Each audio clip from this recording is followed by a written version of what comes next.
라 아멘. 할렐루야. 네, 오늘 이 밤 수예배 가운데 나오신 우리 성도님들을 주님의 이름으로 축복합니다.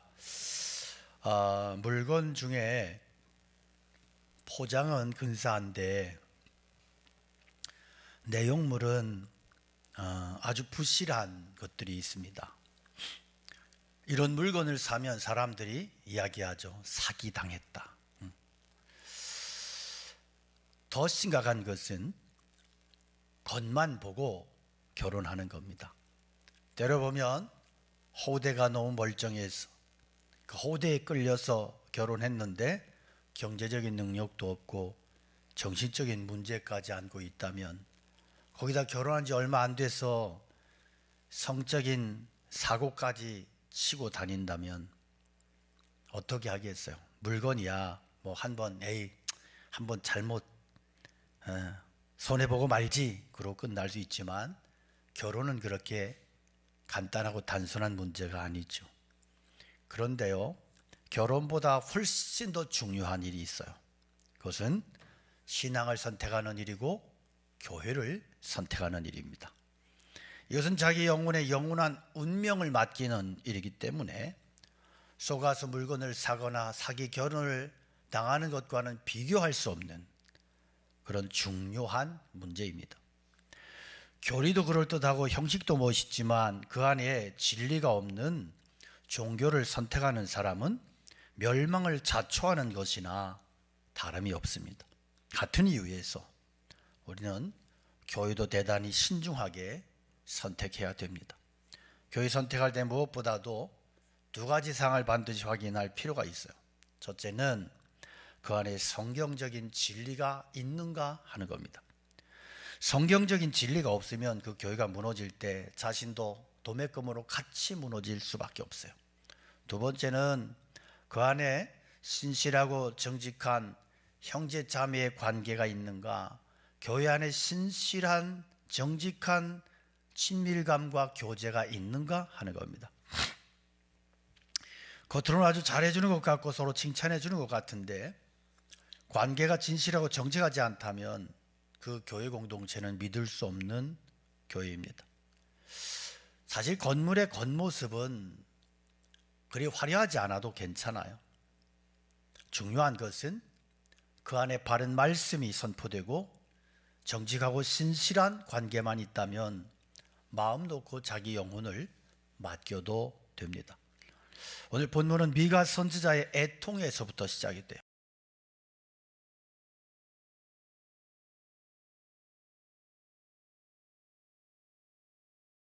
마지막에 애곡을 해요. 그러나 그가 애곡하고 있는 것은 이스라엘 백성들의 영적인 상태와 그들을 믿고 영혼을 맡긴 자들의 비참한 멸망을 내어다보고 있기 때문이에요. 북이스라엘 왕국은 미가 선지자, 이 성경을 쓴 미가 선지자 시대에 아수르에게 망했습니다. 아마 오늘 말씀은 그 멸망 직전에 전해진 것 같아요. 그럼에도 불구하고 이스라엘 사람들은 자기들이 곧 망한다는 사실을 모르고 있었어요. 미가 선지자는 이스라엘이 다시는 회복되지 못하리라고 하는 것을 알고 있었을 뿐 아니라 이 재앙이 남쪽 유다의 문 앞에도 이르러 있다는 것을 내다보았어요. 뭔 뜻이냐? 남쪽 유다 역시도 아수르의 손에, 물론 남쪽 유다가 아수르에게 망한 건 아니죠. 나중에 바벨론에게 망했지만 유다 역시도 아수르의 손에 거의 초토화되고 예루살렘만 비참한 상태에서 겨우 남게 된다는 거예요. 미가는 유다 여러 성읍의 이름을 부르면서 경고합니다. 그 성읍들은 아주 안전한 곳들이었고 이 성읍 사람들은 하나님을 잘 믿는 것으로 알려져 있었어요. 그러나 미가는 그 화려한 이름들이 다 빛 좋은 개살구로서 멸망의 때 전혀 도움이 되지 못할 것이라고 말씀합니다. 이 이름들은 너희의 영혼을 지켜주지 못할 것이다. 살고 싶다면 너희들이 지금 나처럼 울부짖어라. 나처럼 벌거벗은 모습으로 회개해라. 이것만이 너희가 살 수 있는 유일한 길이고 방법이라고 말하는 겁니다. 미가 선자는 아주 심하게 애통하면서 애곡을 해요. 그래서 8절에 이러므로 내가 애통하며 애곡하고 벌거벗은 몸으로 행하며, 지금 자기의 행태가 그런 거예요. 벌거벗은 몸으로 행하면서 들깨같이 애곡하고 타조같이 애통한다. 그는 벗은 몸으로 심하게 애통하며 울부짖었습니다. 속으로 울음을 꾸역꾸역 삼키면서 참아내는 게 아니라 온 세상이 알도록 시끄럽게 타조나 들깨처럼, 타조 울음소리는 잘 모르지만 들깨의 울음소리는 아시잖아요. 개가 막 이게 울부짖는 소리, 막 이렇게 하잖아요. 그 소리가 여러분 듣기 좋아요? 아주 흉측스럽죠. 소름 끼친단 말이에요. 그런데 지금 미가 선자는 자신이 그렇게, 그 이유는 이는 그 상처는 고칠 수 없고 그것이 유다까지도 이르고 내 백성의 성문 곧 예루살렘에도 미쳤음이니라. 자, 첫째, 미가는 이스라엘의 상처를 고칠 수 없다는 이 사실 때문에 애통했습니다. 그 상처가 어떤 상처냐? 북쪽 이스라엘 왕국의 상처예요. 이스라엘은 이번 아수르 공격으로 영원히 세상에서 사라져 버릴 것이라고 하는 것을 미가 선자는 익히 알고 있었어요. 그런데 지금 이스라엘 백성들은 이 사실을 모르는 거예요. 지금까지 많은 어려움들이 있었지만 그때마다 우리는 이겨냈다. 그래서 이번에도 어렵지만 이겨낼 거야. 그들은 이렇게 낙관적으로 생각하고 있어요. 또 유다는 유다대로 이스라엘이 망할 리 없으니 우리는 안전하다고 그렇게 생각하며 안심하고 있어요. 그러나 미가 선자는 그렇지 않다는 거예요. 절대로. 북이스라엘은 물론이고 남쪽 유다 역시도 쑥대밭이 되고 예루살렘만 겨우겨우 비참하게 남게 될 것임을 그가 내다보고 있는 거예요.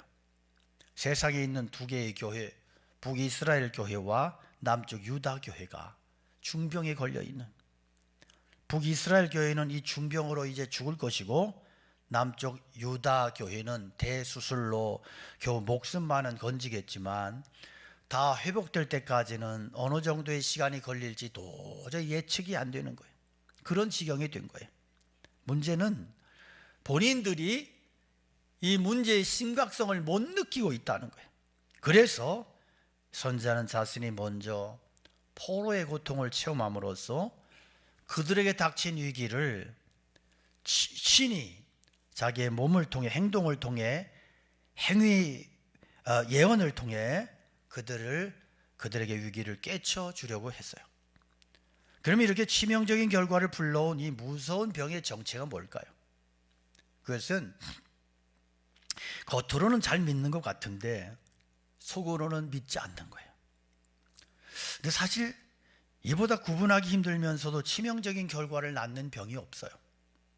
겉으로 보면 신앙적인 요소를 다 갖추고 멀쩡한데, 대단한 것 같은데 속을 들여다보면 신앙이 죽어 있는 거예요. 그래서 여러분, 우리가 신앙생활하면서 항상 하나님 앞에서 바른 신앙을 가지고 있는가 항상 자신을 점검해 보는 게 중요하고, 바울 사도가 우리에게 지적하는 것처럼 네 자신이 믿음에 있는가를 확증하라고, 시험하고 확증하라고. 이게 굉장히 중요합니다. 신앙생활을 오래 하다 보면 이게 없어지는 거예요. 자기는 다 된 줄 아는 거예요. 목사도 장로도 권사도 안수집사도 자기는 다 된 줄 알아. 언제? 신앙생활 한 3, 40년 하고 나면 자기 다 된 줄 알아요. 천만의 말씀. 점검하라는 거예요. 내 자신이 바른 신앙이 있는가? 그럼 바른 신앙이 뭐냐? 바른 신앙이라고 하는 것은 열정이나 봉사가 아니라 하나님과의 관계 속에서, 바른 관계 속에서 말씀에 순종하며 살아가는 거예요. 하나님과의 바른 관계를 유지한다는 게 여러분 생각처럼 쉽지 않습니다. 왜냐하면 우리 속에는 하나님을 대적하는 본성이 늘 또아리를 틀고 있어요. 말씀에 순종해 사는 게 쉽지 않아요. 우리 속에는 늘 욕심대로 살고 싶은 탐욕의 욕망이 그렇게 우리를 끌고 가기 때문에 그래요. 그래서 신앙에는 항상 긴장이 발생하기 마련이에요. 그래서 영적 상황은 긴장 상태인 거예요. 나는 아무 걱정이 없어요. 나는 신앙생활에 행복에 미치겠어요. 거짓말하지 마십시오. 그 사람은 신앙이 잘못됐든지 신앙이 없든지. 바른 신앙은 항상 긴장 관계가 있어요. 늘 긴장 상태가 있어요. 그래서 하나님과 바른 관계 속에서 말씀에 순종하며 살고 싶은 마음과 이것을 깨뜨리고 내 마음대로 살고 싶은 육의 본성이 늘 갈등을 일으켜요. 로마서 7장의 말씀처럼. 여러분, 하나님이 우리가 원하시는 것은 완전한 순종이 아니에요. 우리는 퍼펙트하게 순종할 수 없어요. 하나님께서 원하시는 것은 뭐냐? 정직한 신앙이에요. 말씀대로 살지 못했으면 말씀대로 살지도 못한 주제에 말씀대로 산 것처럼 위장하고 쇼하지 말라는 거예요. 주님, 말씀대로 못 살았어요. 이게 쉽지 않아요. 나 오늘 또 넘어졌어요. 하나님, 어떻게 해요? 죄송해요 하나님, 나 살아내야 되는데 또 실패했어요. 이렇게 고백하라는 거예요. 용서해 주세요. 이렇게 고백하라는 거예요. 그리고 믿음으로 다시 시작하라는 거예요. 상태가 좋을 때는 이게 그다지 어렵지 않습니다. 그런데 상태가 안 좋아지면 얼마나 회개하기 힘들고 짜증스러운지 몰라. 상태가 안 좋아지면 목사의 설교도 그렇게 듣기 싫어. 순종? 아이고, 그런 말 꺼내지도 말라는 거예요. 조그만 뭔가 요구하면 내가 왜 그래야 되느냐고 오히려 목사한테 달려들고 그런 일들이 일어나요. 그러면 이게 점점 종교적인 행위로 변질되기 시작합니다. 하나님 앞에 계속 긴장하며 산다고 하는 거 정말 힘들어요. 하나님 앞에 순종하며 살아가야 된다는 것, 그 갈등 속에서 매 순간 하나님 의지하며 살아간다는 게 얼마나 힘든지 몰라요. 그래서 하나님, 우리가 그렇게 살기를 원하세요. 이게 싫어서 긴장 풀어버리면 어느 순간부터 기복적인 신앙, 율법적인 신앙으로 변질되어 버리는데, 의욕은 남아있지만 내면은 따뜻한 생명력이 전혀 없이 무서운 자기 자랑과 교만에 그냥 파먹혀버리고 마는 거예요. 그래서 우리는 무엇보다 말씀의 신앙을 자꾸 비춰봐야 돼. 어떤 사람 그래요. 내가 그래도 저 사람보다는 낫다고. 이거 굉장히 위험한 거예요. 남의 칭찬에 속아서도 안 되고 다른 사람과 비교하면서 자기를 스스로 위로해도 안 돼요. 이거 굉장히 위험한 거예요.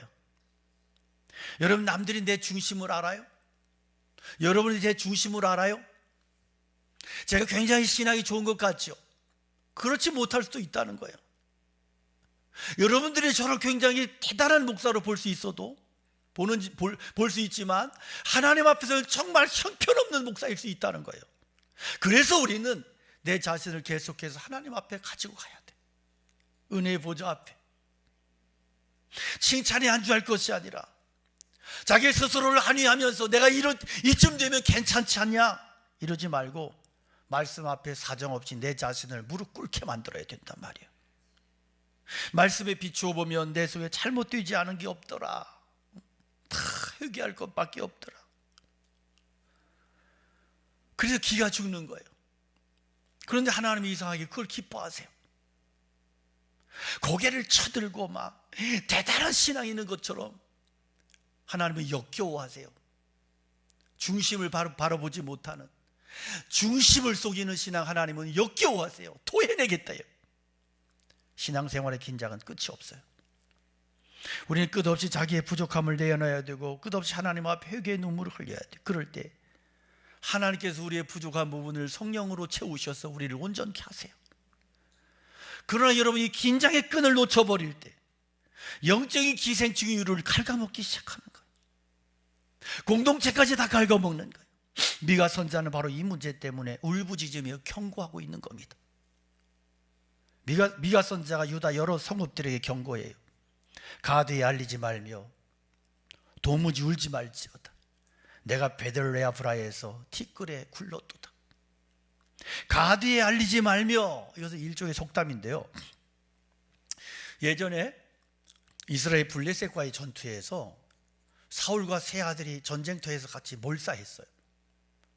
블레셋과 전쟁에서 그러니까 이게 원수들에게는 엄청난 빅뉴스고 이스라엘에게는 이것은 굉장히 안 좋은 소식이잖아요. 그래서 다윗이 활의 노래를 지어서 백성들에게 부르게 했는데 그 내용에 가드에게 고하지 마라. 가드는 블레셋의 도시잖아요. 저들에게 이것을 떠버리고 저들에게 소문내지 마라. 왜? 하나님의 영광이 가려지니까. 북쪽 이스라엘의 패망 소식 역시도 단순한 뉴스거리로 취급할 문제가 아니라 온 유다 백성들이 진지하게 생각해야 되는 문제였습니다. 여기서 가드에 고하지 말라고 하는 것은 이 문제가 결코 가볍게 소문내서 그냥 이 사람 저 사람에게 막 이렇게 소문으로 이게 떠돌아다니는 이런 문제가 아니고 하나님 앞에 진지하게 깊이 나가 성찰해 볼 문제라는 거예요. 대수술해서 근본적으로 뜯어 고쳐야 되는 문제라는 거예요. 베들레아브라라고 하는 이 11절에 나오는 이 베들레아브라라고 하는 이 지명은 이 11절에 사빌과 사난과 더불어서 유다 북쪽에 있는 도시들입니다. 그러나 전쟁에 이런 북쪽 도시들뿐 아니라 더 내려와서 예루살렘 가까이에 있는 도시들까지 덮칠 거예요. 미가 선자는 이제 10절에서 15절까지 보면 도시의 이름 하나하나 불러가면서 심판을 예고해요. 왜 미가 선자는 이 달갑지 않은 예언을 그것도 성읍 하나하나 이름을 불러가면서 하고 있는 걸까요? 이것은 선자 본인이 원해서 하는 이야기가 아니에요. 어떤 선자도 축복의 설교하고 싶어 하죠. 저주의 설교하고 싶어 하겠어요. 그런데도 이런 예언을 할 수밖에 없는 이유가 뭐죠? 지금 유다는 너무나 고칠 수 없는 중한 병에 걸려 있기 때문에 그래요. 인간에게 가장 두려운 것은 보편적인 심판입니다. 평상시에는 죄 지은 사람만 이렇게 잡혀가서 심판을 받습니다. 그러나 전쟁이나 재앙이 일어나면 모두가 다 고통당할 수밖에 없어요. 그런데 미가 선자가 보니까 이번에 임하는 심판은 보편적인 심판이라는 거예요. 예외가 없다는 거예요. 남는 게 하나도 없다는 거예요. 이 심판이 쓸고 가면 아무리 화려하고 영광스러웠던 것도 다 폐허가 되어 버리는 거예요. 그래서 이 미가 선자는 이 재앙이 하나님으로부터 왔다고 하는 것을 강조해요. 그러니까 이 재앙의 주인공은 아수르가 아니라 하나님이시다는 거예요. 하나님께서 아수르를 통해서 심판하신다, 치신다. 그래서 이 아수르는 하나님께서 부리시는 하수인에 불과한 거예요. 그렇다면 하나님께서 왜 그러면 자기 백성들을 이렇게 철저하게 파멸시킬까? 그것은 그들이 신앙의 알맹이를 잃어버렸기 때문에, 신앙의 긴장을 잃어버렸기 때문에 그들은 하나님을 이용해 먹으려고 했어요. 그래서 기복신앙이라고 하는 건 뭐냐면 하나님을 이용해 먹는 신앙이에요. 자기 필요할 때만 하나님을 찾아요. 하나님께 요구해요. 이것도 주시고 저것도 주시고, 그래서 하나님을 수단 삼는 거예요. 이게 기복신앙이에요. 복음은, 십자가 신앙은 내가 하나님을 이용해 먹는 게 아니고 하나님께 내 모든 생명을, 내 모든 것들을 드리고 바치고 헌신하는 거예요. 이들의 문제는 뭐냐면 신앙 좋은 척 행세하면서 하나님을 이용해 먹으려고 그래요. 그러면서 하나님께서 요구하는 백성의 삶은 살지 않아요. 거부해요. 그러니까 겉으로는 하나님 백성인 것처럼 보이는데 속으로는 세상 사람들하고 다를 게 전혀 없는 거예요. 하나님께서 우리 요구하시는 것은 여러분 흠도 티도 없는 완전한 삶이 아니에요. 우리 여러분 아무도 완전하게 살 수 없어요. 하나님께서 우리에게 원하시는 것은 넘어질 때마다 자신의 부족함과 실패를 정직하게 인정하고 다시 일어나서 말씀을 붙들고 사는 거예요. 다른 사람들이 말씀 없이 아무리 잘 산다 해도, 아무리 복덩어리 끌어안고 산다고 해도 곁눈질하지 않고 주님 바라보며 주님만 바라보면서 하나님이 책임져 주실 거야. 하나님께서 붙잡아 주실 거야. 그렇게 믿고 가는 거예요. 이 신앙이. 그러면 하나님께서 친히 산성이 되어주시고 반석이 되어주셔. 믿으십니까? 물론 그래도 어려움이 와요. 그러나 그 어려움이 치명적인 상처가 되지 않도록 지켜주시고 붙들어 주세요. 여호와께서 사람의 걸음을 정하시고 그 길을 기뻐하시나니 저는 넘어지나 아주 엎드러지지 아니하면 여호와께서 손으로 붙들어 주심이로다. 이것이 세상 사람과 불신자와 신자의 차이인 거예요. 미가는 유다 백성들에게 뭐라고 권해요? 너는 네 기뻐하는 자식으로 인하여 네 머리털을 깎아 대머리 같게 할지어다. 네 머리가 크게 벗어지게 하기를 독수리 같게 할지어다. 이는 그들이 사로잡혀 너를 떠났음이라. 무슨 얘기냐 하면, 포로는, 고대의 전쟁의 포로는 다 잡아다가 머리를 깎아버립니다. 왜냐하면 그래야 표시가 나잖아요. 그러면 멀리서 봐도 아, 저놈은 포로다. 왜? 머리를 깎아버렸거든. 싹 밀어버리니까. 그런데 이미 포로로 잡혀간 사람처럼 미리 머리를 깎아버리고 모든 욕망을 포기하고 겸손해진다면 하나님께서 불쌍히 여기셔서 도와주신다는 거예요.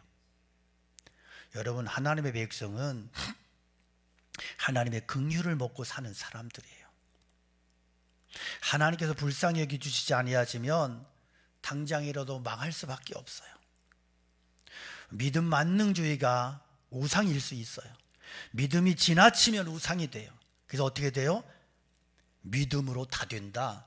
내가 믿음으로 기도했더니 다 돼. 막 이러면서 자기가 주체가 돼버리는 거예요. 위험한 거예요. 왜 바디메오의 신앙을 주님이 칭찬하시느냐? 바디메오는 주님의 긍휼을 구하잖아요. 주여 나를 불쌍히 여겨주세요. 주님의 불쌍히 여겨주시는 그 주님의 긍휼하심과 주님의 움직임이 없이는 아무 역사도 일어나지 않아요. 내가 믿음이 좋으니까 어떤 역사를 일으켰다고요? 착각하지 마십시오. 그런 신앙을 얼마 못 가서 반드시 문제 생기고 무너집니다. 그렇지 않아요. 우리의 믿음이라고 하는 게 정말 별것 없어요. 보잘것 없어요. 하나님이 불쌍히 여겨주지 아니하시면 당장이라도 망할 수밖에 없어요. 그러나 유다 백성들은 자식들을 위해서 또 자기 자신을 위해서 스스로 강해지려고 하고 높아지려고 했어. 그 결과 그들은 다 포로로 잡혀가게 됐어. 하나님의 긍휼을 입으려면 하나님께서 불쌍히 여기시지 않을 수 없도록 내 자신을 연약한 상태에 두어야 되는 거예요. 이것이 복음적인 신앙이에요. 세리처럼 주여 나는 죄인입니다. 땅을 치고 회개하고. 근데 우리는 어느새 보니까 바리새인이 돼 있는 거야. 전혀 하나님 앞에 이렇게 헌금하고요, 이렇게 신앙생활하고요, 전혀 다른 사람들보다 비춰볼 때 나는 그래도 수요 예배라도 나와서 이렇게 기도하고 있고요, 하나님 나에게 이렇게 해주시니 감사합니다. 이건 자기를 너무 모르는 거야. 몰라도 너무너무 모르는 거야. 우리는 이 자리에 나왔어요. 세례의 영성이 필요해요. 하나님 나왔지만 내가 자랑할 게 아무것도 없어요. 또 실패하고 왔어요. 무시로 성령 안에 기도하지 못했고요. 오늘도 저는 지친 마음으로 왔어요. 제가 이렇게 예배당 짓고 나서, 저는 예배당 짓고 나면 이렇게 막 홀가분하고 막 날아갈 것 같고 막 그럴 줄 알았어요. 예배당 짓고 나니까 너무 힘든 거예요. 자꾸 마음이 무너지고 자꾸 내 안에서 짜증이 올라오고, 누가 무슨 얘기를 하면 그냥 이렇게 평범하게 받아들여야 되는데 이게 잘 안 되는 거예요. 그래서 제가 오늘도 말씀을 준비하면서 너무 많이 힘들었어요. 내가 영적으로 문제가 생겼구나. 그래서 제가 기도하면서 하나님 저를 불쌍히 여겨달라고, 하나님의 긍휼하심이 필요하다고 그걸 기도하면서 이곳에 섰습니다. 우리는 참 연약합니다. 조금만 무리하면, 조금만 힘들면 그냥 쉬고 싶어지고 그만두고 싶고 다 내려놓고 싶고, 이런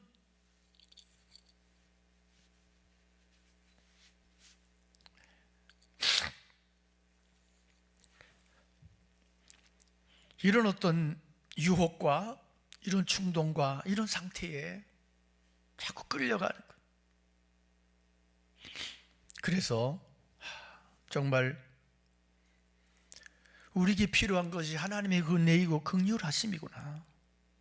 그런데요, 우리가 아무리 비천하고 부족해도 하나님이 긍휼히 여겨주시면 그 무엇도 우리를 해칠 수 없다, 해치지 못한다고 그렇게 말씀하세요. 미가 선지자는 지금 포로의 옷차림을 하고 있습니다. 이스라엘의 구약 성경을 보면 하나님께서 선지자들에게 말씀을 외치게 하시는데, 대언하게 하시는데, 때로는 뭔가를 기구를 들게 하고 멍에를 매게 하고 옷을 비참하게 거지 옷을 입게 하고 때로는 벌거벗게 하고, 그러니까 행위 메시지예요. 행위 메시지. 그러니까 우리로 말하면 제가 오늘 설교하러 올라오면서 다 떨어진 런닝 조각 하나 입고 위통 벗고 슬리퍼 질질 끌고 다 떨어진 반바지 입고 올라와서 제가 설교한다 그러면 여러분 얼마나 충격스럽겠어. 그런데 그런 모습으로 설교하면서 지금 너희들이 회개하지 않으면 이 꼴을 당할 거야, 이렇게 설교하면 여러분 얼마나 가슴이 아프고 이 말씀이 강력하게 찔리겠어요. 제가 그런 생각을 잠깐 했었는데, 그러면 동네 사람들이 광복교회 목사가 교회 짓더니 드디어 미쳤구나 소문이 다 나면 그러면 교회 부흥에 지장이 있을 것 같아서 그렇게 못했는데, 지금 미가 선제의 이 상태는 절박한 거예요. 절절한 거예요. 그리고 이것은 진실이에요. 그래서 들깨와 타조 울음소리를 내면서 막 그렇게 부르짖는 거예요. 우리도 여러분 이럴 필요가 있어요.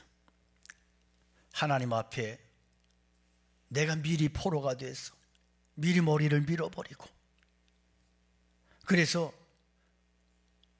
보승줄에 묶인 죄인처럼 하고 싶은 일이 있어도 포기하고 갖고 싶은 게 있어도 좀 포기하고 그럴 필요가 있단 말이에요. 하나님 우리를 불쌍히 여기시게 하려면 그 방법밖에 없어요. 이런 영적인 태도, 믿음의 모습만이 여러분 우리가 살 길이에요. 우리나라 교회들이 부흥하려면 하나님이 불쌍히 여겨주셔야 되는데, 한국 교회들이 너무너무 육체적으로 물질적으로 부유하지만 영적으로 너무 거지꼴이에요. 너무너무 영적으로 비참해요. 저는 요즘에 그래요. 제가 젊을 때는 물불 안 가리고 설교했어요. 미친 듯이 설교하고 막 설교 1시간씩 하고 그랬거든요. 지난주에 제 이전에 저한테서 가르침 받던 자매가 저희 교회에 등록을 했어요. 근데 그 자매가 갈등을 했대요. 등록을 할까 말까 갈등했대요. 왜냐하면 옛날에 목사님은 1시간씩 설교해서 그것이 그렇게 좋았는데 지금 목사님이 변질돼서 설교를 30분도 안 하더래요. 그래가지고 그래서 자기가 갈등을 하다 등록했다는 거야. 그래서 제가 앞으로 1시간씩 설교를 해야 되려나. 그런데 1시간씩 설교하려니까 또 어떤 분들은 또 벌써 30분 12시 넘어가면 시계 쳐다보고 또 어떤 사람 핸드폰에 12시예요 이런 거 막 땡땡땡 이런 거 하고 막 이러니까 짜증 나가지고. 그런데 정말 우리가 한번 돌아보셔야 돼. 우리 예배당 짓고 여러분 안주하려고 그러면 망합니다. 정말이에요. 이제는 기도 더 많이 해야 되고 인터넷으로 설교 듣는 분들 다음 주부터 나오십시오. 그게 예배입니까? 소파에 앉아가지고 사과 깎아 먹으면서 말씀 듣는 게 예배예요? 말도 안 되는 거예요. 다음 주부터 인터넷 실시간 끊으세요. 그거 할 필요 없어. 저는 주일날도 마찬가지예요. 주일날도 그런데 주일날 진짜 또 일산 이런 데서 도저히 올 수 없어서 예배드리는 분들도 계신데 어떻게 해야 되나? 아무튼 정말 우리가 정신 차려야 된다. 정신 차려야 된다. 그래서 정말로 우리가 그리스도의 아름다움이라고 하는 것은 자기 권리 다 쓰지 않는 거예요. 할 말 다 하지 않고 얼마든지 즐겁게 지낼 수 있어도 스스로 포기하고 죄수처럼 노예처럼 그렇게 지내는 영성. 어떻게 해서라도 자신을 정말로 떨어뜨려서 하나님께서 도와주지 않으시면 안 될 상황으로 끌고 가는 그런 영성. 그렇게 하기 위해서 오늘 내가 포기하고 내가 끊어버려야 될 것이 뭔가, 그런 즐거움과 권리가 뭘까? 하나님 우리 불쌍히 여기지 않으시면 세상 어디를 찾아가도 안전할 수 없습니다. 여러분, 자녀 우상으로 삼지 마십시오. 진정으로 자녀 잘 되길 바란다면 마치 그들이 노예로 잡혀간 것처럼 여기시고 자식 생각하는 것 그 마음 절반이라도 하나님께 드리십시오. 그렇게 할 때 하나님께서 긍휼과 긍휼의 은혜와 축복으로 놀랍게 역사하여 주실 것입니다. 우리 함께 찬양 올려드리겠습니다. 말씀 기억하면서.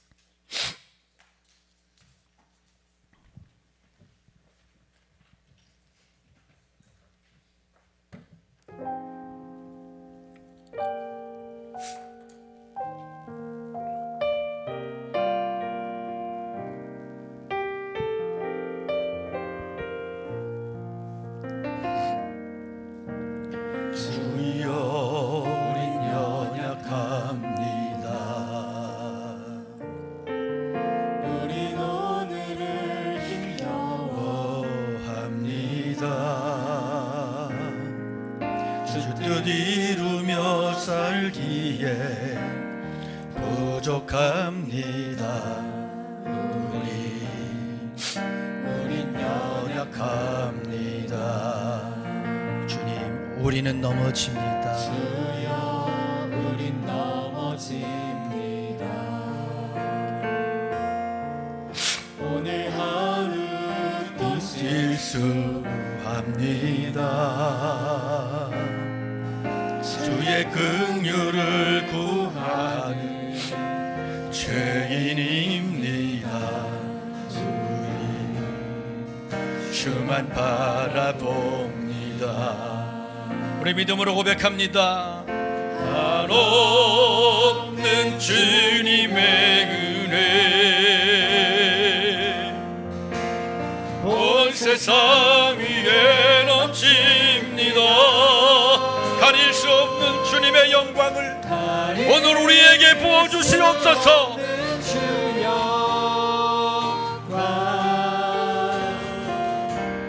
온 땅 위에 충만한 그렇습니다. 주님만이 나의 길이 되심을 고백합니다. 그래서 우리는 주님만을 따라가기 원합니다.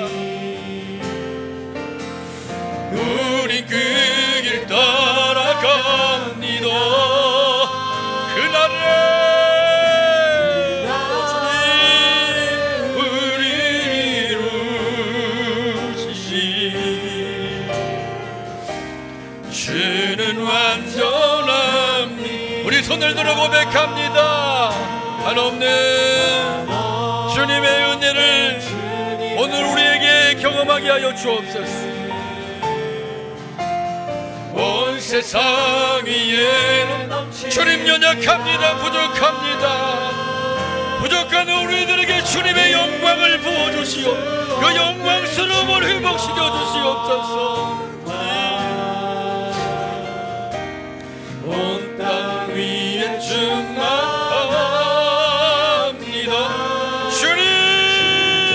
주님만이 나의 길이 되심을 고백합니다.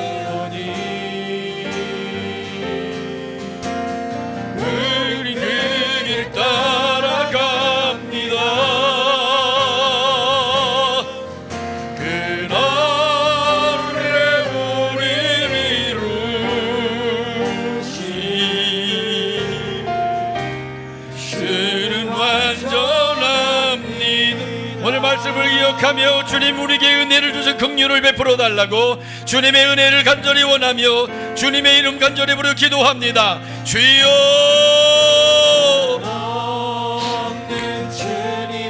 아버지 하나님, 연약한 저희들의 믿음을 다시 한번 축복하여 주시옵소서.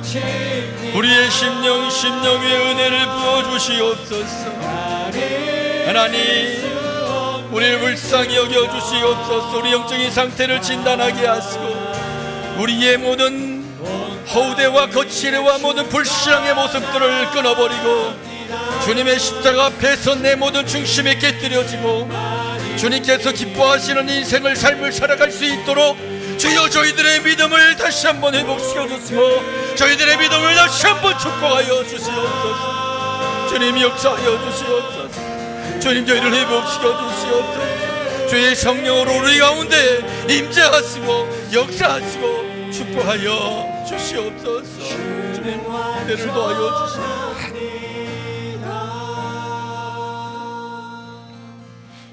하나님 아버지, 미가 선자의 시대에 영적인 상태, 이스라엘과 유다의 상황들을 통해서 오늘 우리에게 주시는 말씀을 들으며 오늘 우리들의 모습이 그들처럼 비참하고 겉모양으로 볼 때는 멀쩡하지만 하나님께서 우리 중심을 보실 때는 더럽고 썩고 냄새나고 가증스러워서 도저히 인정할 수 없는 그런 모습으로, 그런 복장으로, 그런 행태로 우리들이 주님 앞에 서 있지 않는지 두렵습니다.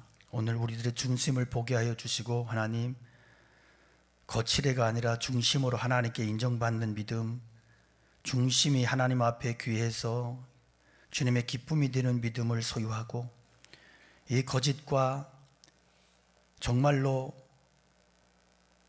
이 모든 거짓이 난무하는, 불의가 난무하는 이 세상 속에서 진실한 하나님의 백성으로 존재할 수 있는 믿음 주시고 세상 이런저런 것들을 따라가며 정신을 잃지 않게 하시고 주님 말씀 붙들고 성령의 능력 의지해서 한 걸음 한 걸음 참된 믿음의 삶을, 신앙의 삶을 살아갈 수 있도록 저희들의 신앙을, 저희들의 믿음을 붙들어 주시고 축복하여 주시옵소서. 이제는 우리 주 예수 그리스도의 은혜와 하나님 아버지 크신 사랑하심과 성령님의 감화 감동 역사 축복하심이 주의 말씀 듣고 그리고 결단하며 믿음을 다시 한번 점검하고 세상을 향하여 믿음의 발걸음을 내딛는 사랑하는 성도들 머리 위에, 교회 위에, 이 나라 이 민족 위에 늘 함께 계시옵기를 간절히 축원하옵나이다. 아멘.